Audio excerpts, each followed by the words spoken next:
Hi, I'm Bonnie McCaffery, and thank you so much for coming back. I have a really exciting treat for you this month. I'm in sunny Florida, and I'm in Ellen Lindner's studio, and we're going to take a look at some of her quilts and how she does some of her quilts. Hi, Ellen. Thank you so much. This is great. It's a pleasure to have you here. Great. Now, tell me, what kind of quilts do you do?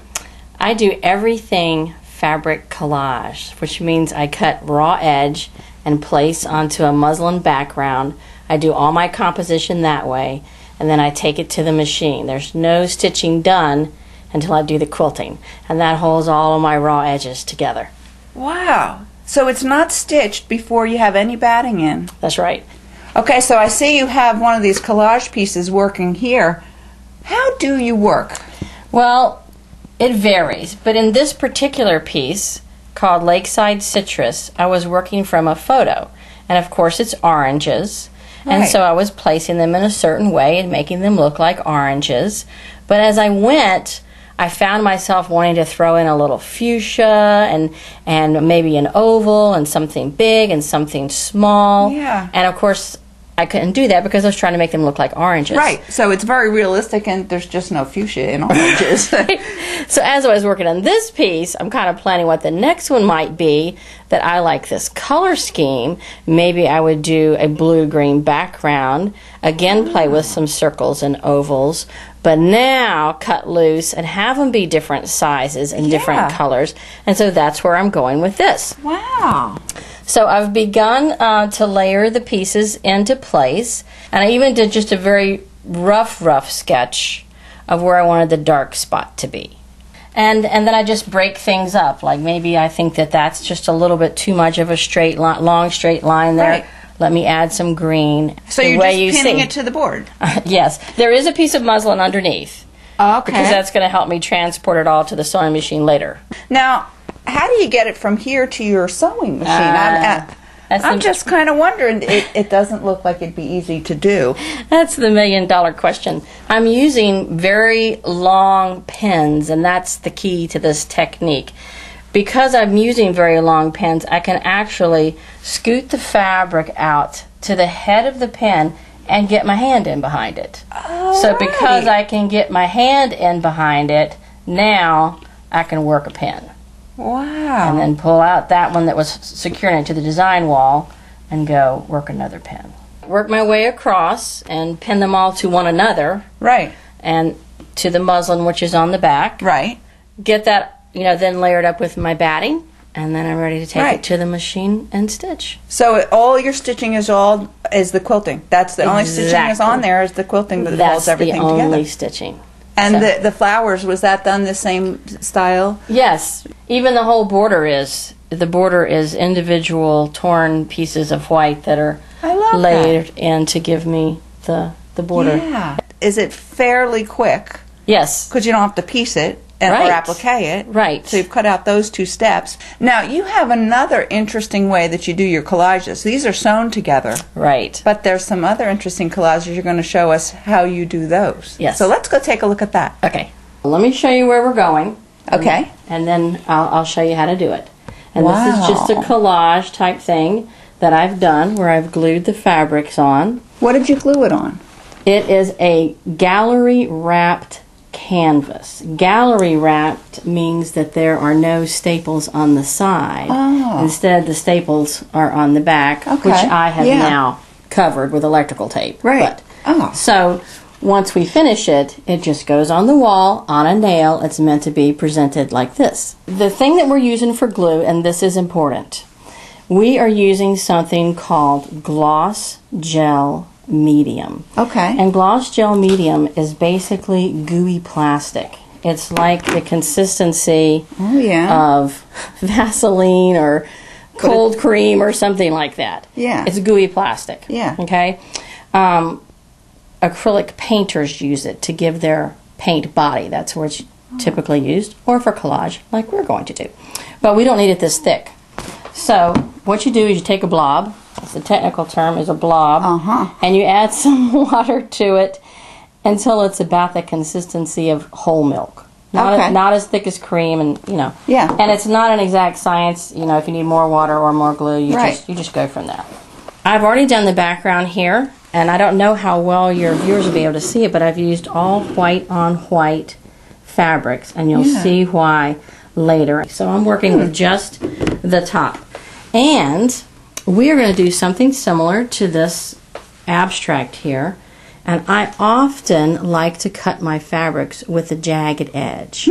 And so this is one of those things that we've done many times by mistake, but now we're going to purposely do it. And all you do is purposely scrunch your fabric. Oh my gosh. Into into your blade. Oh. And it gives you a cool... That is cool. A cool messy edge. Okay, so let's do a little bit of that. Scrunch, scrunch. Oh my gosh. And that's going to be the first piece that we lay down here in just a second. So I'm just going to get my brush fairly wet. Yeah. Okay. And remember decoupage where you put glue down and then you put the glue on the top? Yeah. That's exactly what we're doing. Same thing.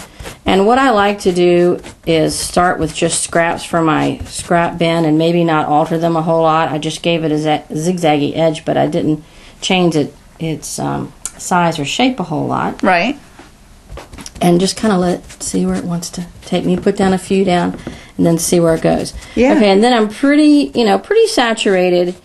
So once you have all of your fabrics down on here, what do you do next? Well, then I would probably be inclined to do something to the background. You probably know about white on white fabrics that on white part is plastic. And if you've ever painted or dyed those fabrics or anything, doesn't take the color. Plasticky parts don't take the color. Right. So that's exactly what I've used to my advantage here by painting over them, and the white parts don't take the color. And so, and then I get, let's decide on a corner. I'm just going to get it wet with my little sprayer there. What are these? I am working with water-soluble wax pastels. They look like crayons, but they dissolve when they get wet. And I'm just going to scribble on there. But can you see how it sort of dissolved when I got it on there? Yeah. Now. So spray, scribble, swish around the brush Move that around. And let's give it a little more because we can begin to see what's happening here. Yeah. Where some of it is taking the color and some of it isn't. You see how fluid it is when I hit it with that water. So those white circles there that are in the fabric, they're going to stay. They're standing out. Oh, and look at how it catches the edge of the fabric. And that's an important thing. And I think about that when I lay this white on white, that all of those edges are going to catch paint. Yeah. So maybe I don't want to lay it in a grid, for instance, because those are going to become lines for me. Now those are pretty abstract, but I see over here these pieces are more realistic, although the colors are pretty wild. I'm not sure I've ever seen a pair of that color, but I love that. I'm not very good at drawing myself, so what I do then on my computer is I'll go into the photo editing software and use a feature called Posterize. I can use little tiny bits of fabric that I wouldn't dream of tackling with thread and having to pin in place until I can use them. But there's some little bits of fabric on here that are about the size of my thumbnail, which I wouldn't sew into a collage. Right. But I can glue. I can handle them. So this is glued. The gluing technique is the same technique we just did here on. Yes. I think you're going to have some fun playing with that. It's a lot of fun. Now, I notice, Ellen, that you have some great quilts around your house. Let's go take a look at some of them. Let's do. Oh, Ellen, your home is gorgeous. Thank you. You have some really wonderful quilts here. Thank you. This quilt over here in the other room. Now, tell me the story about that one. That one's called Fractured Hibiscus. And I got together with 3 other friends, and we each made portions of each other's quilts so that we each ended up with a final quilt. So who were the friends that did this? On the top left quadrant, that was Barbara Bilbo. Yes. Bottom left was Elaine Cord. Bottom right was Peggy Strockman, and I did the top right quadrant.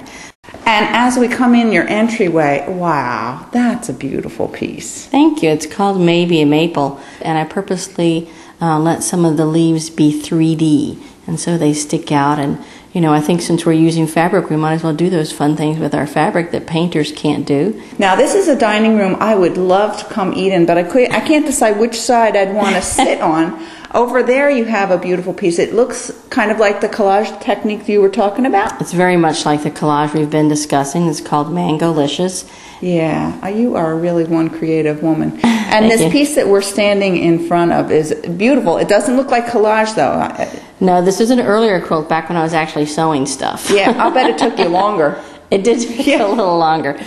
And Ellen, you have online classes. I think that's a really, it's a new thing that's coming. It's a new venture. I'm very excited about it. I'm teaching one called Instant Art Quilt, where we tear dyed fabric and rearrange it, similar to what I showed you earlier. Yeah. And have a design class and a color class.